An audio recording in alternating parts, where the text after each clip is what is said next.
오늘의 육아 헤드라인입니다. 어린이 통학버스에 하차 확인 장치를 의무적으로 설치해야 한다는 내용의 도로교통법 개정안이 시행됨에 따라 모든 어린이 통학버스에 장치를 설치해야 하고 운전자는 모든 어린이의 하차 여부를 확인하고 확인 장치도 작동시켜야 합니다. 내년부터 1세 미만의 아동이 의원급 의료기관에서 진료를 받을 경우 본인 부담금이 면제됩니다. 해외 직구로 많이 팔리는 체온계가 모조품이 대다수고 체온 측정 결과도 엉터리인 것으로 나타나 소비자들의 피해가 우려됩니다. 이상 오늘의 육아 헤드라인이었습니다. 비리 유치원 문제로 나라가 시끄럽습니다. 무려 7억 원에 가까운 돈을 부정 사용한 유치원도 적발됐는데요. 감사에 적발되지 않았다면 아이들을 위해 쓰여야 할 비용이 원장 개인의 명품백 구입이나 아파트 관리비를 위해 쓰이는 행태가 과연 수면 위로 드러날 수 있었을까요? 육아포커스 첫 소식부터 만나보시죠. 어린이 통학버스에 하차 확인 장치를 의무적으로 설치해야 한다는 내용의 도로교통법 개정안이 10월 16일에 공포됐습니다. 경찰청은 통학버스 방치 사고를 예방하기 위해 하차 확인 장치 설치를 의무화하고 어린이나 영유아가 모두 하차했는지 확인하도록 하는 내용의 법 개정안을 10월 16일에 공포하고 10월 17일부터 시행했습니다. 신규 제작 차량뿐 아니라 현재 운행 중인 모든 어린이 통학버스가 설치 대상입니다. 이에 따라 어린이 통학버스 운전자는 어린이가 모두 하차했는지 반드시 확인해야 하는 한편 확인 장치도 작동시켜야 하며 위반 시 20만 원 이하의 벌금이나 구류 또는 과태료에 처해집니다.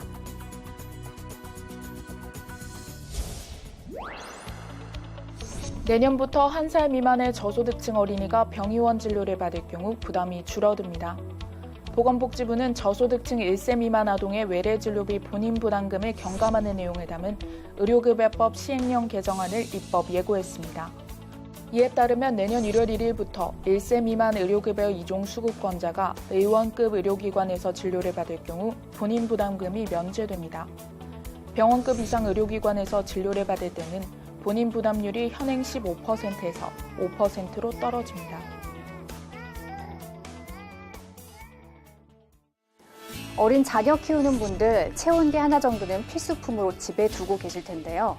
요즘 인터넷에서 해외 직구 형태로 팔리는 체온계를 조사해보니 스위스산 유명 제품을 겉만 비슷하게 만든 모조품이 다수고 체온 측정 결과도 엉터리였습니다.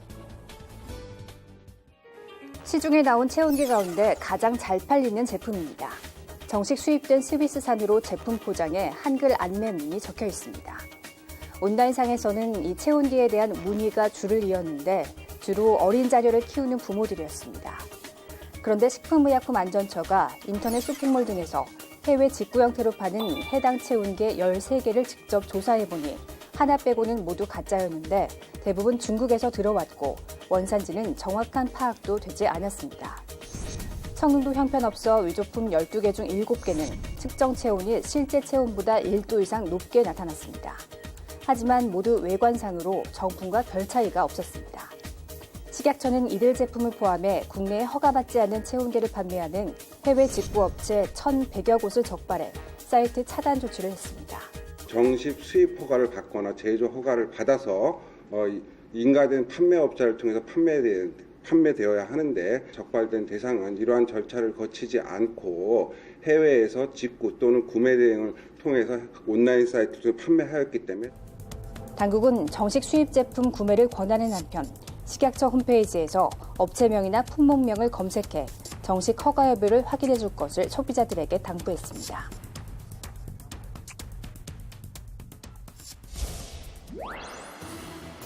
올해 전국 비정규직 기간제 교사는 4만 9천여 명, 전체 교사 10명 중 1명꼴입니다. 이 가운데 절반이 담임을 맡고 있는 것으로 나타났습니다. 저출산으로 학생 수가 점점 줄어 정규직 교사 신규 채용을 늘리기는 어려운 상황. 대신 인력 운용이 유연한 기간제 교사를 늘리다 보니 담임을 맡는 사례도 증가한 것으로 교육당국은 보고 있습니다. 하지만 정규직 교사들의 담임 기피 현상이 큰 이유라는 게 현장의 목소리입니다.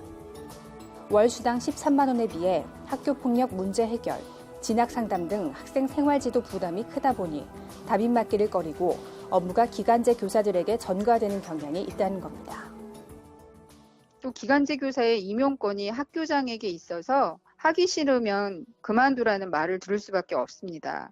그래서 기피 업무도 거부할 수가 없는 것이죠. 근무 기간이 제한된 기간제 교사의 특성상 학기 중 담임이 바뀌거나 방학 때 아예 담임이 없는 반도 생깁니다. 기간제 교원에 대한 의존도는 증가하지만 업무에 대한 정확한 기준과 범위가 정해져 있지 않아서 다양한 갈등과 문제들이 발생해 대책이 시급합니다. 한편 지난 7월 기간제 교사 노조는 고용노동부에 설립 신고서를 제출했으나 구직자도 가입할 수 있도록 한 규약이 문제가 돼 반려됐습니다.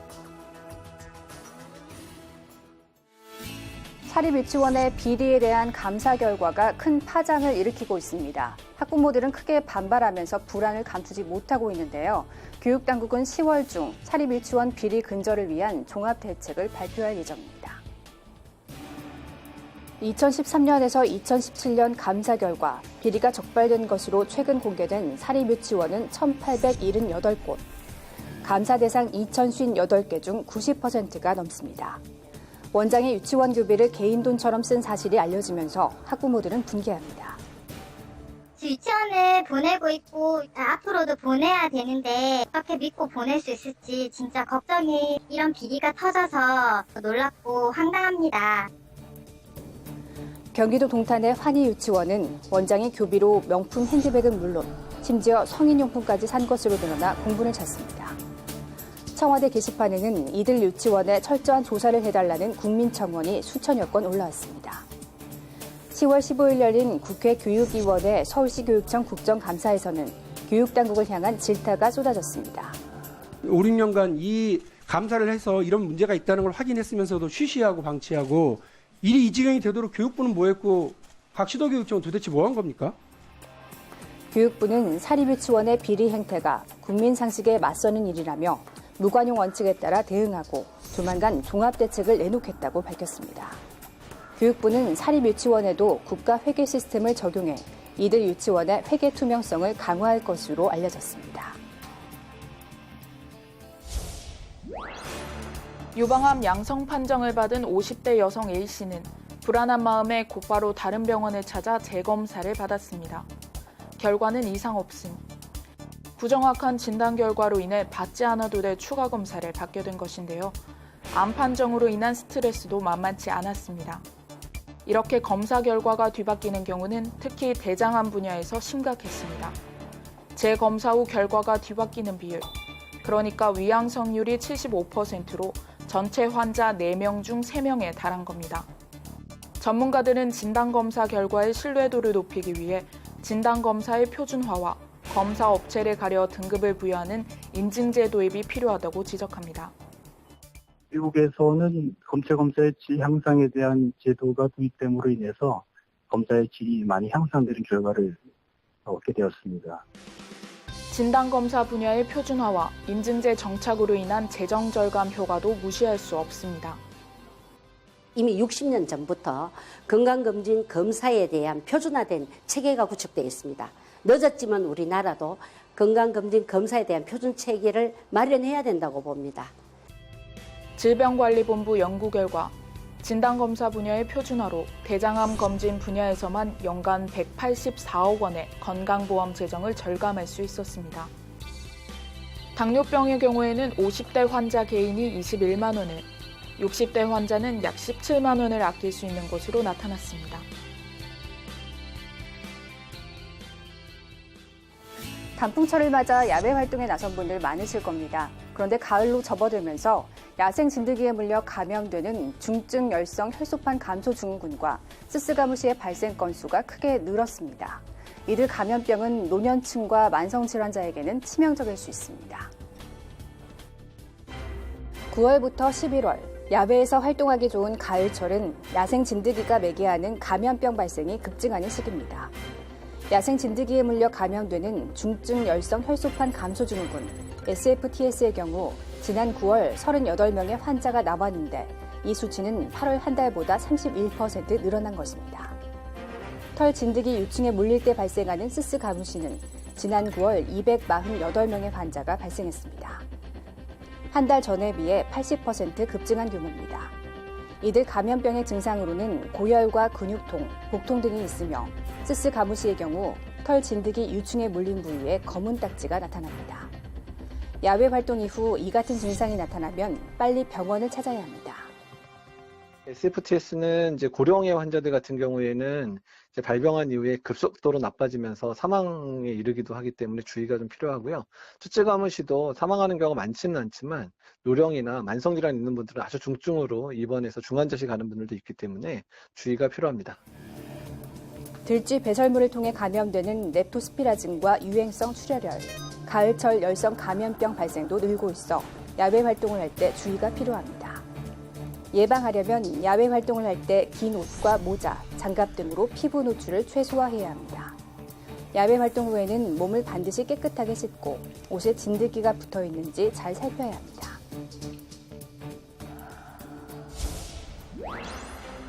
당뇨병이 있으면 오기 쉬운 당뇨 망막병증.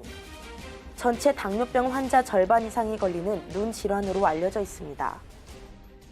가을철에 알레르기 때문에 눈이 충혈이 되고 그렇게 해서 이제 안과를 갔는데 망막이 안 좋아졌다고 시력이 나빠져 버리네.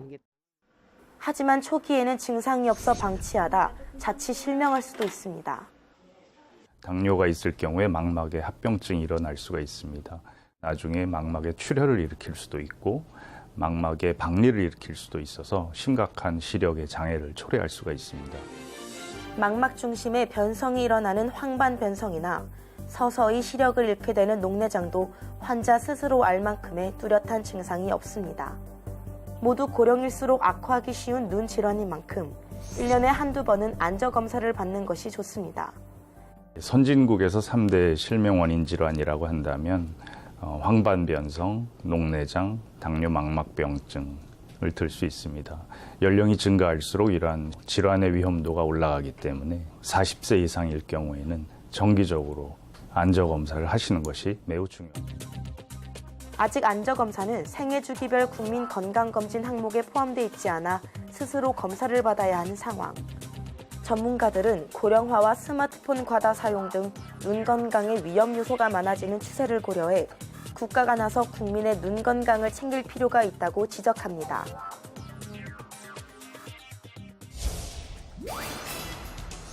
지난 7월 서울시 교육청은 일부 학교에 교장 발령을 내지 못했습니다. 학교 구성원들을 뽑은 1순위 교장 후보가 교육청 심사에서 꼴찌로 탈락하자 학부모들이 거세게 반발한 데 따른 건데요. 교육청은 감사 결과 심사 과정에 문제가 없었다고 밝혔지만 학부모들은 교육청이 심사위원회 관료들을 끼워 넣었다고 주장했습니다. 교육부가 교육부에 제출한 자료를 보니 전국 교육청 교장공모제 심사위원 10명 중 6명이 전현직 교육공무원인 것으로 나타났습니다. 교장공모제 취지를 고려해 외부위원 비율은 과반을 유지하고 있지만 면면을 보니 외부위원 중 학부모와 주민은 30% 남짓이고 전현직 교육공무원이나 교장, 교사가 다수 포함돼 있었습니다. 공개하도록 돼 있는 심사위원 명단도 상당수 교육청들은 탈락자의 항의가 우려된다는 이유 등을 들며 성심한 혹은 구성비만 밝히는 식으로 지침에 따르지 않고 있습니다. 외부 심사위원의 다수가 전현직 교육청 공무원이나 교사라 여전히 내부에서 교장 선발에 관여하고 있다고 볼 수 있습니다. 교장 공모제에 대한 불신이 커질 수밖에 없는 상황입니다. 교장 공모제를 시행한 전국 국공립 초중고교는 지난해 기준으로 1,802개교로 투명성과 공정성 논란 속에 4년 연속 감소했습니다.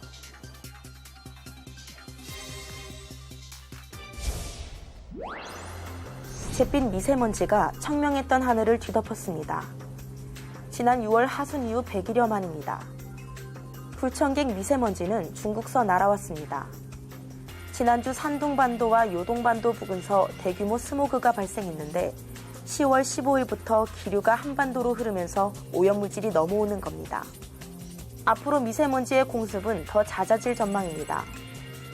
대륙서 한반도로 바람이 불어오는 시기인데다 11월부터는 중국과 우리나라에서 난방시설이 가동되면서 본격적으로 오염물질을 뿜어내기 때문입니다. 지난 2014년부터 2016년까지의 통계를 보면 이맘때부터 치솟은 미세먼지 농도는 이듬해 봄까지 지속했습니다. 10월 중순부터 이듬해 5월 말까지는 난방연료 사용 등 국내 배출 증가와 대기 정체, 국외 미세먼지 유입이 쉬운 기상 조건이 맞물려 미세먼지 농도가 타 계절에 비해 높은 경향을 보입니다. 미세먼지는 머리카락 굵기의 10분의 1 정도로 작아서 보건용 마스크를 써야 걸러낼 수 있습니다. 먼지 농도가 높은 날에는 호흡기 환자와 노약자는 되도록 실내에 머무르고 건강한 사람도 장시간 야외 활동을 피해야 합니다.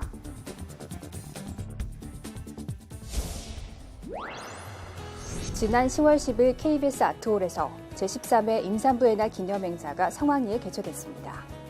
보건복지부가 주최하고 인구보건복지협회가 주관, 육아방송이 후원한 이번 행사는 임신 출산의 중요성에 대한 사회적 인식을 제고하고 사회적 지원을 확대하기 위해 마련됐습니다. 우리 임신과 출산을 우리 국민들이 소중히 여기고 그리고 임산부를 배려하는 사회 문화를 조성하기 위해서 2005년에 이런 기념행위를 만들었습니다. 10월 10일을 만드는 이유는 10월이 1년 중에 가장 풍성한 한 달이고 그리고 10일은 10개월 동안 임신, 기다림 끝에 사랑을 얻는다. 이런 취지로 해서 10월 10일로 정했습니다. 본 기념식 이전에는 참석한 임산부와 가족을 위한 다양한 부대 행사가 마련됐습니다. 임신 출산과 관련한 임산부 체험, 배냇저고리 만들기 등 체험 프로그램이 있었습니다. 이날 행사에 참석한 임산부들은 다양한 부대 행사가 마련돼 기쁘다고 전했습니다. 임산부를 대상으로 행사를 주최해준다는 것 자체가 저희들한테는 되게 의미가 있거든요. 그래서 많이 이제 이벤트도 해주고 참여 부스에서 이런저런 체험이며 뭐 여러 가지 상담 프로그램들 다 이제 진행을 해주신다고 해서 너무 감사하고 좋아요. 생각보다 임산부 체험해봤는데 무겁고 몸도 불편하고 그래서 되게 잘해줘야겠다는 생각을 되게 많이 했어요. 지금보다 조금 더 많이 이렇게 잘해줘야겠다. 이날 기념식에는 보건복지부 손문금 과장, 인구보건복지협회 신원항 회장, 육아정책연구소 백선희 소장, 자사 배우영 사장 등의 사회 각계 인사가 참석했습니다. 보건복지부 손문금 과장은 기념사를 통해 임신과 출산을 안심하게 선택할 수 있도록 노력하겠다고 밝혔습니다. 인구보건복지협회 신원항 회장은 축사를 통해 임산부의 날을 통해 임산부에 대한 배려 문화가 널리 확산되길 바란다고 밝혔습니다. 이후에는 안전한 임신 출산과 육아 환경 조성 및 지원에 앞장선 유공자에 대한 시상식이 열렸는데요. 이날은 대통령 표창과 국무총리 표창이 수여됐습니다. 시상식 이후에는 좋은 엄마 아빠 되기 선언문 낭독 및 관련 퍼포먼스를 진행했습니다. 관계자는 임신과 출산이 축복이 될 수 있도록 정부는 최선을 다할 것이라고 말했습니다.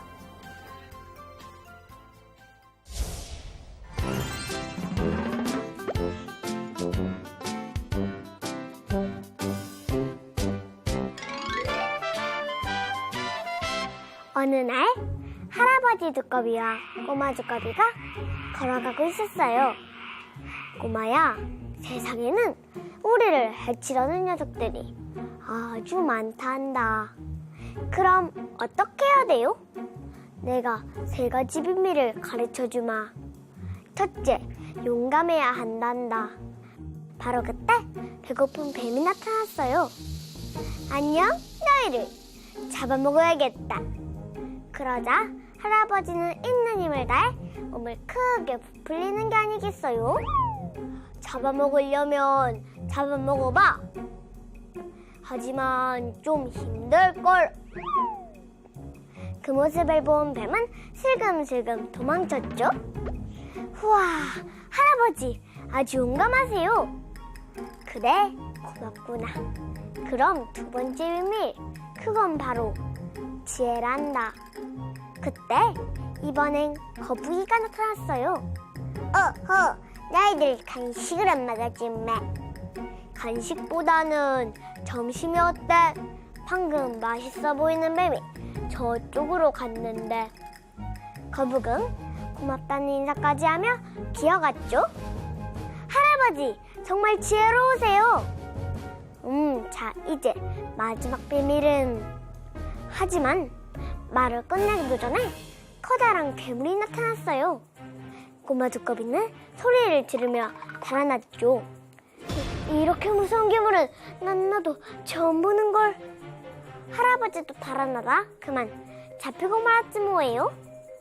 벌벌 떨고 있던 꼬마 두꺼비는 침착하게 할아버지가 가르쳐준 비밀을 생각해냈어요. 용감하고 지혜로워야 한다고 하셨지? 옳지! 꼬마 두꺼비는 산딸기를 따서 괴물의 다리에 마구 던지더니 할아버지! 그 불쌍한 괴물을 놓아주세요! 다리에 붉은 독이 완져 곧 죽게 될 거예요! 그제서야 제 다리를 본 괴물은 살려줘! 못된 두꺼비들이 독을 퍼뜨렸다! 하며 도망가는 거예요. 휴, 큰일 날 뻔했네. 할아버지, 그런데 마지막 비밀은 뭐예요? 마지막 비밀은 믿을 수 있는 친구를 사귀라는 거야. 꼬마야, 넌 용감하고 지혜로운 나의 믿을 수 있는 친구란다. 두 손을 꼭 잡은 할아버지와 꼬마 두꺼비는 활짝 웃었대요.